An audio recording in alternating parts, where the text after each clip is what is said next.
Oh shit! Sorry, this is all No, of the this is time. perfect. This is so peak. Oh my god! I literally was trying to press the OK button to move the recording thing out of the But you way. know what, though? We I were just talked so much literally shit. just talking about. I was just talking shit about you when it wasn't recorded, and then when we record, whew, That's a very God don't like I was ugly just about to moment. say that. That is the most Baptist God don't like ugly thing ever. Oh, you Don't let know my what? grandmother say Let me this. tell you, I've never been a revenge seeker. I've never been a get your lick back because the way God get that lick back for me, it be so timely. And I think what's also great for you is how petty the look back always is. And it's like, it's just so fitting for you. And that was one of those that was very fitting for you. And I find it really rude. I Yeah. feel like on time and on brand God. You know what I mean? I'm disappointed. Anyway. Oh, well, I hope you're okay. I'm about to keep that. Like, it's a beautiful thing to start with laughter, even if you gotta laugh at yourself. It is the epitome of our It relationship. is a beautiful thing. I'm so, so grateful to be in this space with you. We are, I don't even remember how many years. It feels like 1,000 in a good way, it Yeah. feels like two lifetimes. But I think, like, in terms of sheer numbers, what are we, shy of 10, no, 7? You sure? 2018. 2018. No, I made it to I only did 1 year at BU before I Yeah. left. Yeah. You were in your third year when I got there, 2018. And then we lived together the following year. It's And then, been 78 years. That's what it felt like being in my third year. It's been yeah, 78 years. you needed the Titanic, but it's been 84 years. Oh, Like, 80, all 84. of It has. Okay. Yes. Okay. So 7 years, but I'm telling you, But soul seven, tie. Soul that's soul tie. ties. And seven is a holy, sacred number to, it's also my life path number. Boom, boom. I don't know what that means, so don't ask me about it. But I looked it Cool. up on the interwebs. So Yeah. got it. I'm just that in that situation right now. But Okay. anyways, I'm I respect so it. excited to be here with you, Sean. Y'all heard a little bit about her in the bio. You're gonna get to hear more from her. As I've been saying every episode, like this season is really about not just like, obviously there's much to commiserate being an adult, because come on, it's the hood. Like it's literally ghetto sometimes. And sometimes even the ghetto is fun. Sometimes even the ghetto has Yeah. fun I got real parties. good childhood memories from the ghetto. Yeah. My best But it memories are wasn't in the great. hood. Right. Like we're just extracting the positivity out of a very negative situation. So don't think that it's cute to be in the hood. Stop that right now. Okay. The same goes for adulthood. It's not cute to be here. We're just extracting positive experiences in a negative situation. Anyway, um, but part of what this season is really about too is to really start to nail down how the heck are people doing this thing. And I feel like we are in a season, an era in life where people are willing and open to learn from other people who aren't them. They don't need folks to be like expert in terms of like having gone to get a million degrees, even though you did. Doctor, I don't need doctor. Not worth it. It Go be happy. is. Go be happy. Go be. No. Do not do a We PhD gonna come program. back to that because that Okay. was that was a rush that we It can was a talk about choice. that. And this It was a choice, choice. Yeah. a choice you made under duress. Yeah. Okay, Yeah. mm. Uh-huh. We're gonna come right back to that. But this season, Okay. for right now, Right now. we are interested. The people are interested. I'm interested, not because I'm nosy, which I am. You Which I are. am. It's so nosy. You know I'm so nosy. It's a problem, and I've been honest. Yeah. But how do we do what we do? Imperfectly. Some people have more skills than others to navigate this adult life. Actually Della a couple episodes ago, I was like, oh my God, the hood is, adulthood is so ghetto. And she was like, adulthood is great for me. And I'm like, Oh, I'm inspired. teach us. Yeah. Now, don't get me wrong. I'm not gonna get on here every single episode and be like, adulting is so difficult. Let's be real. Like it has its gifts, right? Great friendships, 7 years that feel like 700 in a beautiful way, beautiful BBs and partners and degrees and trips and all these great things that we get to do. So adulthood is a beautiful thing with lots of challenges in it, right? But we're here to learn like how are you navigating with those challenges. And so today's topic, we're talking in the last part of our series on returning. returning to the seeds planted when we were younger, returning sometimes to our younger selves, if that's your story, that's definitely my story. And learning what it means then once we make that return and we sort of see like we didn't throw the baby out with the bathwater. That's a violent ass statement. Why am I throwing the baby out? And why We am I throwing the bathwater out? It's wasteful. yeah, we grew up in violence. It's okay. I'm Yeah. still, it's called healing. Okay. That gerund is still gerunding. It's ongoing. It's That ongoing. there was a gerund from last week. I just want you to Yeah. know that It's gerund is an gonna be iterative forever. process. Iterative indeed. Yes. But surrendering. What in this context does surrendering mean for you in adulthood? And if Mm, you feel comfortable, to what are you surrendering? excellent question as always. For me, in this stage of adulthood, surrendering, it really means that I am actively relieving myself of responsibilities that I never should have had. Hmm. Uh, and for me, it's very important to be an active participant in my surrendering. I think growing up in the Deep South, in a rural Black Baptist church, Deep in that thing.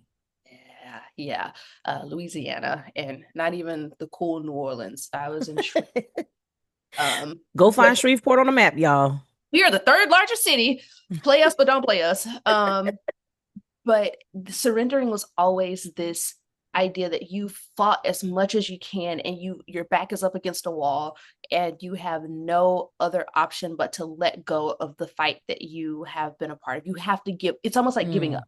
You mm, have to give mm, up after all of this fighting to try to do this tug of war. And surrendering was always in the context of, at least taught within my very Black Baptisty upbringing, that you have been trying to have control over so much and you have not been trusting God and the people that God has appointed in your life to actually do these other things for you. mm, So now that you are exhausted fighting and you can't fight anymore and you've been completely depleted, now you need to finally surrender. So it, mm, while there at times was some kind of theological import to it, it often was this negative thing because you didn't have enough faith in the beginning to trust someone else. So mm, you had to learn the hard way and then eventually give up.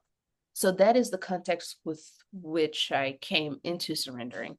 And now I love thinking of myself as an active participant in willingly letting go of things that I never should have carried in the first place. And it's not about a journey of faith. It's not about having to learn how to trust, although that is a sub component of it. mhm, That isn't the starting place. The starting place is that I'm relieving myself of responsibilities that were not my own. And I am happy to surrender. I'm happy to um, wave a white flag and say, either I never should have done this or I don't want to do this anymore. mm, Um, I am happy to, even if sometimes reluctantly, ask for a little bit of help. But that's what surrendering means. It mm, that and that's at least in the stage of life that I'm in terms of what I'm surrendering to. The biggest thing is trying to pull my family of origin along with me for what I think is a better life. That is the biggest surrender. And when I think about the topic of your podcast, yeah, I'm in the, y'all can't see. I'm in the mic. yeah, when I think about the Forehead in the screen. well moisturized forehead too, Oh, might I add. always, honey, always. Oh, I know, but I just have to point it out for the people. Uh, but yeah, when I think about the title of your podcast and I think about the topics that you have been working through since I've known you, and what we've been working through together in many stages of our relationship, we have been privileged. Well, let me take a step back. I really do lean into that. The quote from the show, I'm blanking on it now, with now the unfortunate Jonathan Majors, when he was like in the what was the show where he You was was, in a show? it was HBO Max, based off of a book, and you could like take the potion and become white, or it'll become anything you want. And Journey Oh, Smollett was in this. oh, country. They were Yeah. vampires or something, or Yes, yes, something. They were something. Oh my goodness. But yes, Lovecraft Country. Ooh, you're Lovecraft. gonna get it. You're gonna Yes, get it. Lovecraft. When the episode where they go back in time, back to the Tulsa massacres, one of the characters said, "You are our faith made flesh. You have to survive." Mm, mm. Um, Oof. since I've heard those words, they have resonated with me so much. And so people like you and I, we have had the privilege of being our family's faith made flesh. Mm-hmm. Uh, and because of that, we hold a responsibility to bring them to these places that we've been privileged and blessed to enter, Mm, uh, because we have attended to the faithful path of others and of ourselves. And we really want them to be there with us. mm. And everybody ain't fit to walk through the same door that we've been able to walk through. And so No a lot, tea, no shade. That's just a fact. Everybody yes, ain't fit. right, Everybody's purpose ain't the same for everybody. Like it's just not possible. If I exactly. can say too, like that is one brilliant because I think the work, at least in my life, of getting to that surrender, I've never considered it the way you just that you posed it, that it's actively participating in it. Because I mean, I even when I'm thinking about what's in the book or even in my life, I'm like, that's the backs against the wall. I have nowhere else to go. Here it is. I got to give up. And that surrender and give up are not the same. And I really appreciate that proposition to me, like, okay, I got to really realign on that. And as you were talking about like the active participation piece, for me, I'm thinking a lot about surrendering, not to like, sometimes it is to a thing out there or to the experience that I'm having or whatever it is, but to surrender to the part of me that needs to be a fixer, right? And to make room or yield for that person that can just exist and be, right? And rest in whatever is. And I'm giving up kind of way, but almost like radical acceptance.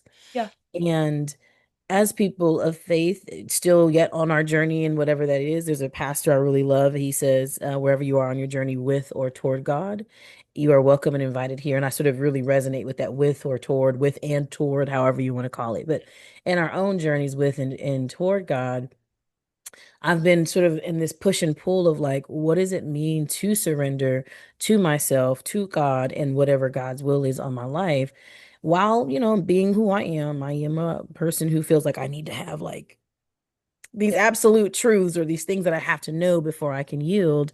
And really finding in this season in my life that I'm surrounded by people who are like, nope, don't do that, just let it be. And my life is requiring a sort of surrender at my own in my own will kind Yeah. of situation. So I would be curious for you, like, is there like, do you have a formula? I mean, obviously there's no right way to do anything, so we're not experts in anything. Y'all could plan with us, but we're experts in our own life, right? Yes. Yes. We know the things that we've had to do, the things we've had to say, the mantras we've had to speak to ourselves, whatever it looks like, to even get to a place where it's like, I know I'm faith made flesh for my bloodline. As some have said, I'm breaking generational curses. And as I keep saying to God, get somebody else to do it. Why me, Lord? Why I Right. got to get all the things and they ain't Right. got to do nothing? That part. Like, why That I part. got to set Because us living in free? toxicity looks real chill. Like when you take a step back, what they're doing looks pretty great.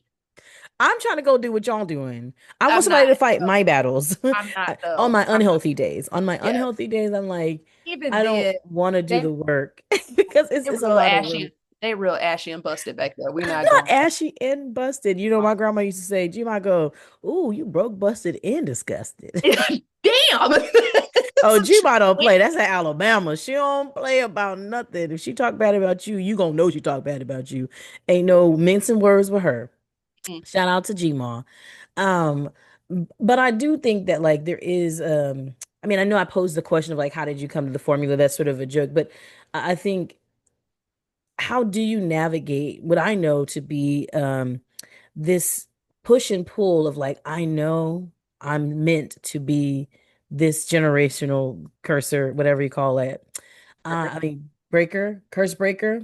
Yep. Hmm. Thank you for the words in English. I know that, the motto for my university is not alone into ourselves are we born.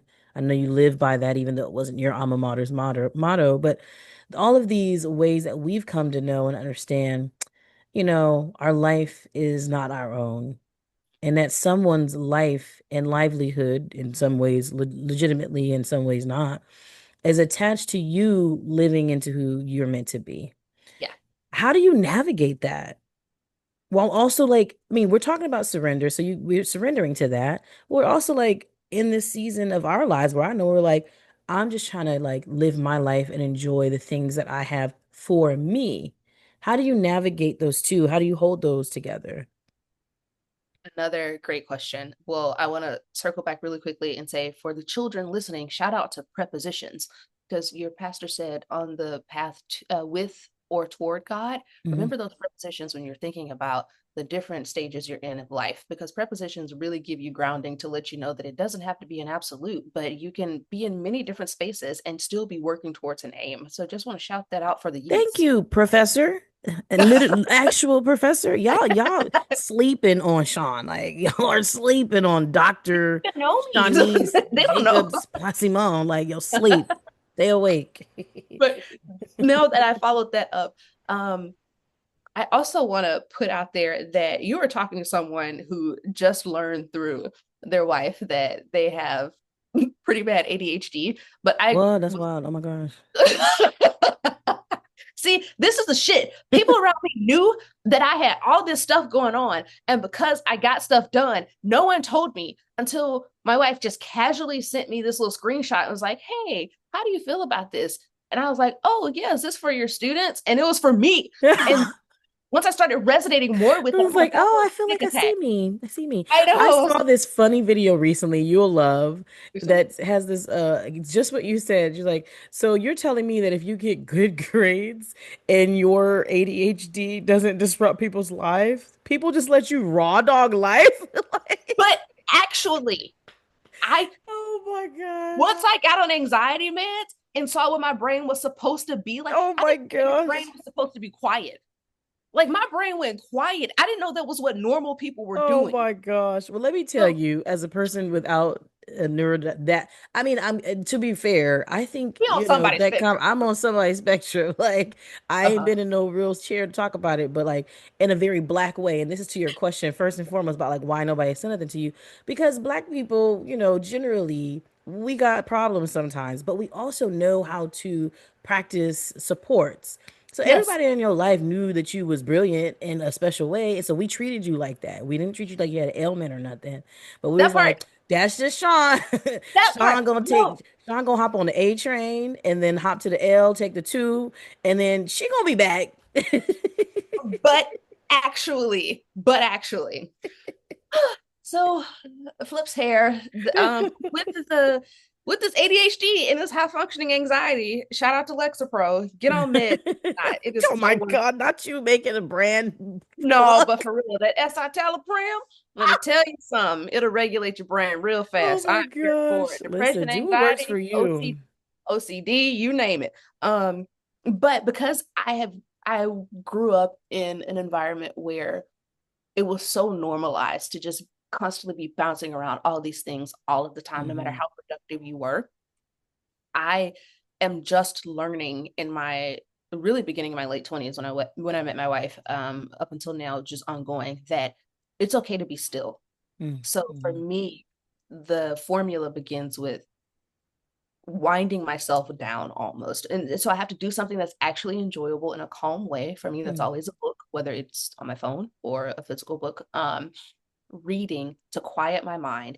And once I quiet my mind and come to a place of stillness, then I'm able to better assess all of the things in my day, in my relationships, in my life that have been taking unnecessary energy from me. Mm-hmm. And anytime I begin there, I realize that me trying to drag my family along with me to a place of betterment is requiring more energy of me because it's not like they're helping me get them somewhere better.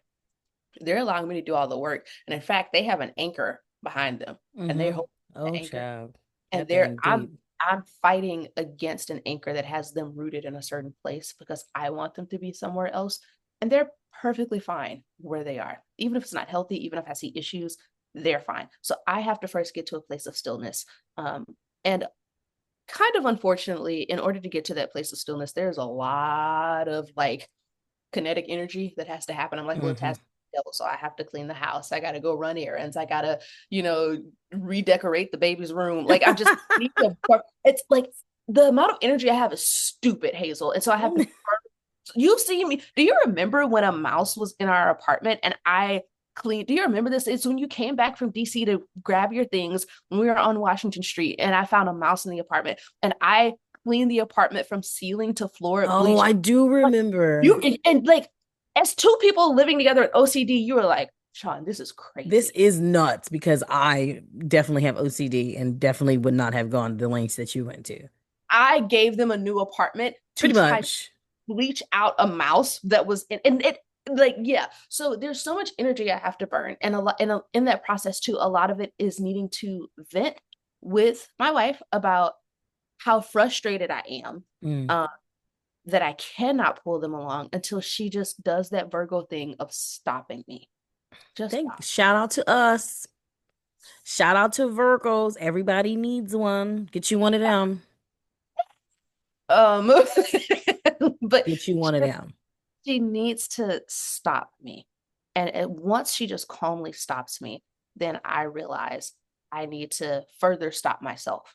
And I keep mentioning her because it's so good to have good partnership, regardless of Amen. romantic partnership or like just friendships, like having those people who can see the journey that you've been on to be better and to heal and to surrender. They can call you back to the place that you are working towards. Even if you Hmm. even have moments where you regress, they remember where you were before you regress and they can call you back to that space of the progress you've made. And she does that for me so often. And another friend of mine, um, I've been friends with him for about 10 years now. We met in seminary.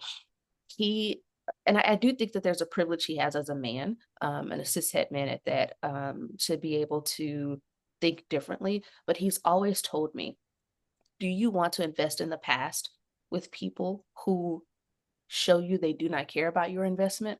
Or do you want to save yourself and your resources to invest in a future, whether it is your own progeny or whether it is someone else? But you get to invest in a future for people who will be appreciative of the investment and who will go do good with it the same way you've done good with someone Mm. else. It's like, so look at all the people in your family that were invested in. How many of y'all took that investment and did something with it? Mm. So do you want to invest back or do you want to invest forward? And so having those two kind of like tag team when I'm at my lowest in terms of fighting surrendering, um, is really, really helpful for me. So the formula is burning a lot of energy, kind of like having my wife pull the emergency brake. And then for me, letting go of that brake to actually calm down in my own way, to still my mind, and then to really go back to the advice that he gave me, and then to think actively about where I want to invest the best of myself. Mm. Because I do believe that the best of myself is not for me. I'm one of those community thinkers who thinks Mm. like the best of myself is for someone else to take that and go run with it. And if I'm gonna invest the best of myself, it can't be for people who have let me know they don't want it. Whew, Sean, that was good. And that was, I Girl, mean, I know too, like what it costs because these are people we love, right? These are people we hope so much for. We want so much for them. And I love that formula. Shout out to your birthday. I Maureen Jacobs Maureen Plaisimond. Jacobs I love you, Plaisimond. girl. Shout out to you, boo. And I think, yeah, you're right. Like just good partnership, whatever that looks like, mentorship, just people in your corner pouring into you and reminding you who you are. And that the person you surrendering to, like when you kind of go through that cycle, is the person you promised yourself you would be. That Right. part. And I think for this family thing, because this is something that I've heard from so many different people in my life. Um, who are caretakers of family members.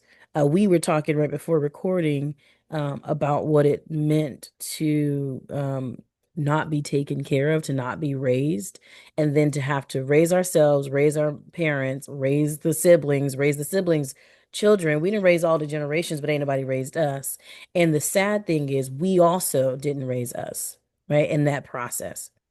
And my work is to raise that little girl and to let her be, and sometimes I have to lay at her feet and just apologize to her. Like, girl, I have been running us into the mud. I have been taking care of everybody but us. I'm going to just yield right now and just lay at your feet and take care of you. What do you need?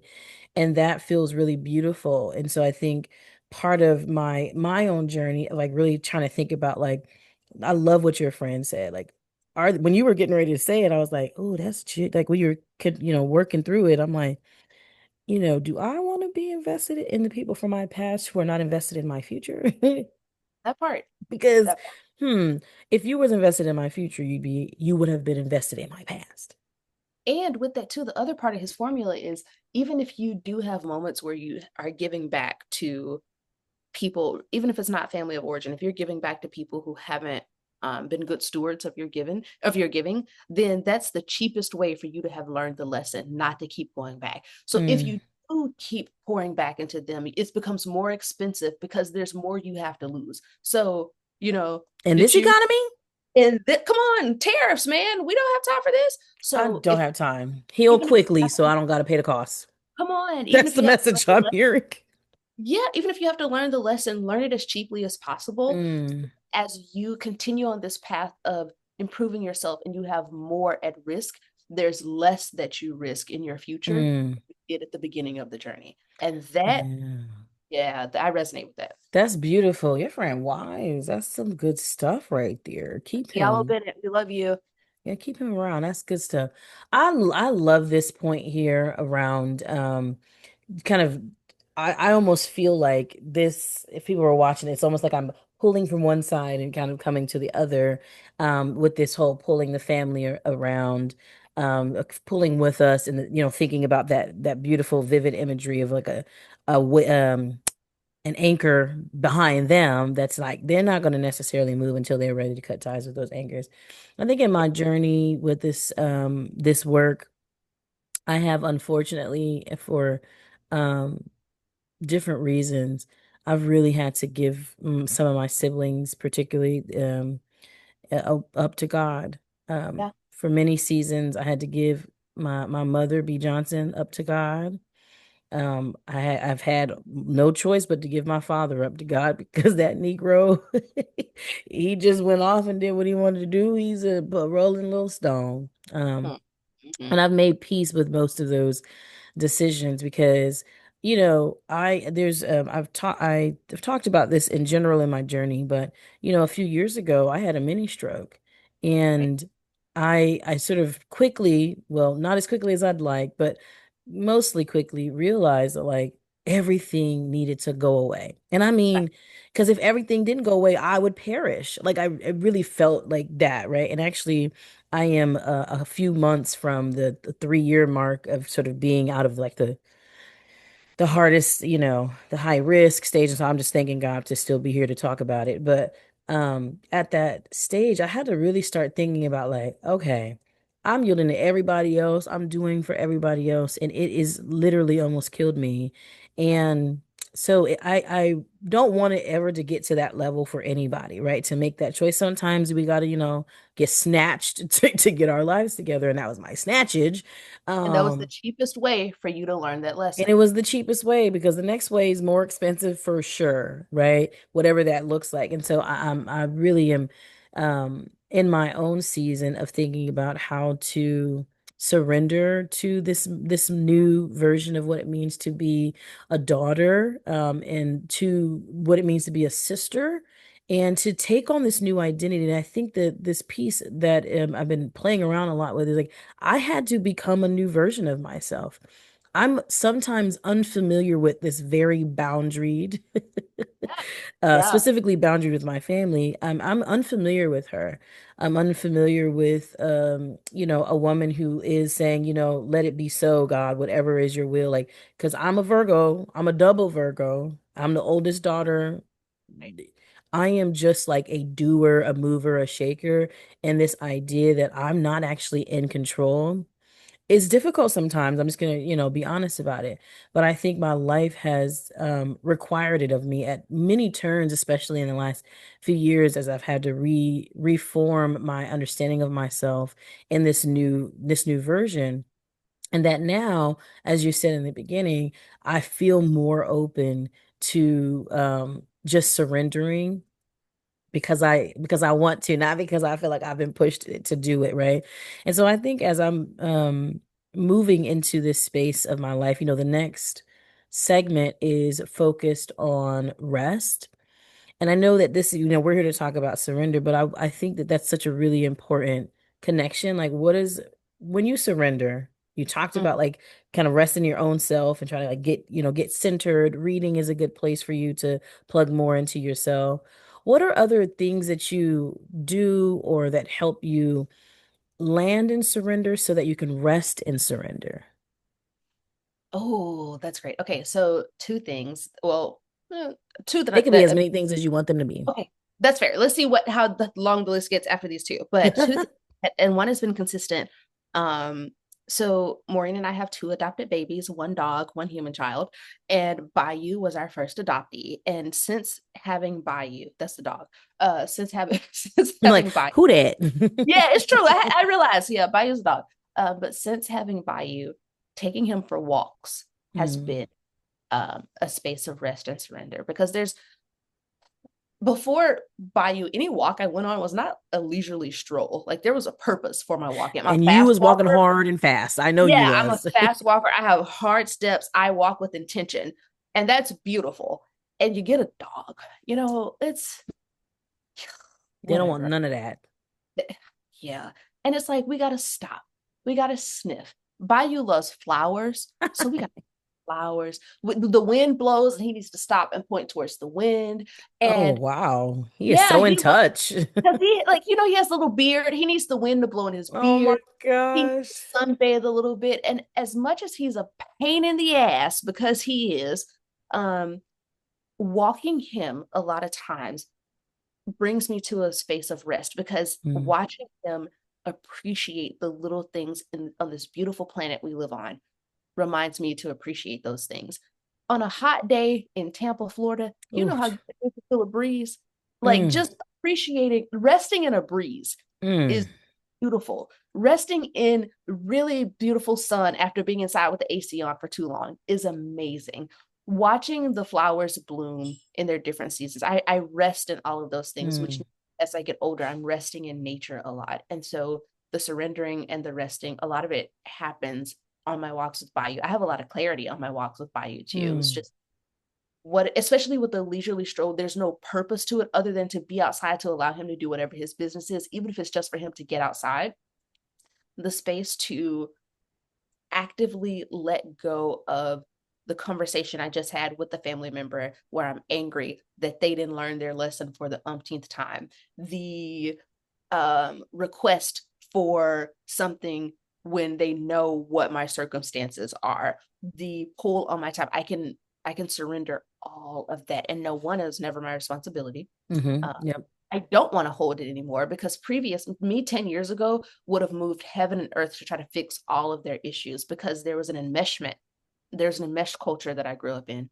But to be able to come back to myself, that person I Mm, want to be, say, you don't have to do any of this. You're enjoying a walk with your dog. You're enjoying the beauty of the world around you.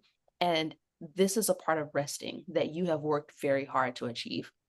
The other space of rest is laying on the floor with my 5.5 month old while she is so giddy about being able to roll over. oh my Or God. she's been talking to the ceiling fan for 10 minutes and forgot that I was there. And then she looks over at me and smiles the biggest, gummiest smile on the planet. Or when she just drops on me and tries to like grab my chin with her little gums and just holds my face. Like those are the Mm, moments where I am at the peak of my rest because I am brought out of the mm, self that has been conditioned to fix a lot of stuff, the self that has been conditioned to be in the turbulence and the toxicity, into a self that gets to be in safety, which is really big for me. Um, not realizing how unsafe a lot of my upbringing was, but to be in safety, to be in security, and to be with people who can do something as simple as holding my face and looking at me with love and compassion. Mm. Um, yeah, those are spaces of rest for me, and that's the best place to surrender all of the other bullshit, because whatever you got going on at your big age of whatever does not compare to my baby holding my face and looking at me with love. Mm. That's yeah. I love that.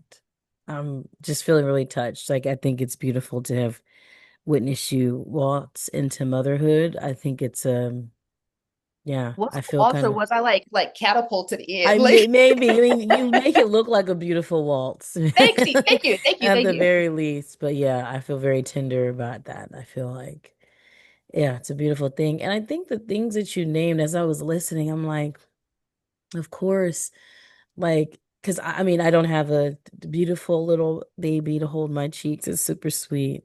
That I find a lot of peace in nature in the ways that I can because I don't like bugs. Right, right. But the A moment, well-tended path is still really nice to walk. oh Like, child, I'm I not found just a garden somewhere come around on. here. It was it's gorgeous, Yeah, and no, it when I does say feel really nature, I peaceful. just mean outside. I mean, Just go outside. The it's woods. curated. Yeah, it's Mm-mm. very curated, but it's still, I get all the elements. Yeah.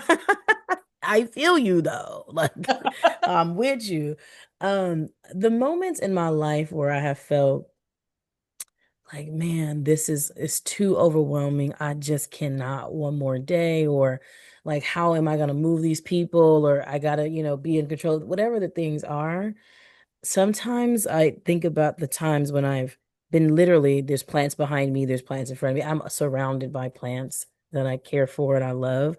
And I remember a couple years ago, I was on the phone with a friend, just really lamenting, like just really in the thick of some real dark, difficult things actually in my healing journey and trying to figure out like, what do I do with my family? Like, I was Yeah. ready to disown them suckers, like really. And like I just said, I have had to go ahead and release some to God, but not in a, because I know people might hear that as passing away. No, they're still alive, walking the Right. earth, Hmm. Doing um their own thing. doing whatever they're doing. It's none of my business. And I had to really get clear, like, it's none of my business what y'all doing. I can only do so much. I'm not God. I can't do that for you. But I was in, I wasn't there yet, and I had to really like, oh, I was like going through it. And I had this beautiful, at the time, I don't have it anymore because plants come and go, but I had this beautiful bird of paradise, and it had for like months I've been trying to get this one leaf to, it had popped up, but it hadn't unraveled yet. Yep, yep, yep, yep. Hmm. And I was just sitting there, just lamenting, and it was like kind of right out of the corner of my eye. And I was like, God, just where are you? Mm. And the leaf, oof, I just, oh, I could cry, think Mm. about it. The leaf just opened up. And it's funny for me because I do not find myself like to have like joy in like the woods, right? But the sky, the bodies of water, like look at come on, Mm. this plant life, the creation. So when I'm hearing you describe rest being in what is yet to be like destroyed by humans, Right, right. rest being in literally again what is yet to be destroyed by humans in the form of a young, beautiful, innocent, larger than life child who's yet to be impacted by all the challenges of life, who can just look at you and be like, that's my girl right there. Yes. You know what I mean?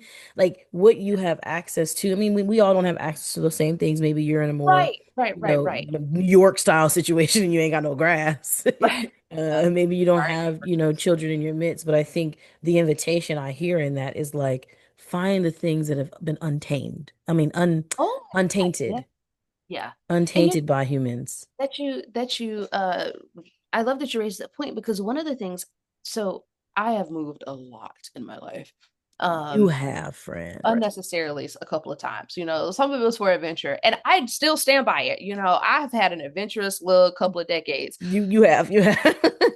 Yeah, we got stories. It's cute. But one of the things I love doing, whether I am moving cities or whether I'm just traveling, is looking at how the sky is different in every location. Mm, And that is something that provides me so much rest and joy at the same time. Like, Mm. look up and see the different hues of blue that exist Mm-hmm. in different places in this country alone because it's so big, or across the pond, or in Mexico or South America, to see how the clouds form differently, to understand when rainy season actually takes place, and to see the different produce. Like, Mm. those things that you get to just look at, you don't have to be an active participant in, but you can just look up and see that there is life in a completely different way. And it looks differently from every Right. vantage point if you move around this massive planet. And then also, too, to see how that different sky yields different but similar results everywhere. That is a space of rest for me. Like, it doesn't even have Mm. minutes, but like when you think about where you find beauty, I think for me, I am learning that beauty and rest are so Mm. intimately connected. And wherever you find beauty in this world, that is also where you can find rest. And in Mm. resting in the beauty of whatever that is, then you are able to calm yourself and come to a place of active letting go, which is my way of saying surrender. Um, in order to figure out how you can better tend to yourself once you've removed other things that have been holding up a lot of your attention and your being. Mm. Ashe. That, I mean, I think that truly is, I mean, Ashe is, and like, that's fine to be the, like, brilliant last words. I think I appreciate you. Immensely grateful in this moment, in all moments though, but especially now, just to share this space with you and to just hear the brilliant wisdom. And um, thank you for sharing everything. Thank you for the life you've lived that brought this wisdom, for good or for ill, that life be life in. And I hope for those of us listening and continuing to like download the gift of this conversation, we can find those spaces that you mentioned to actively let go and surrender. And so, as always, thank you for joining me on this journey of rushing to adulthood. I'll see you next time.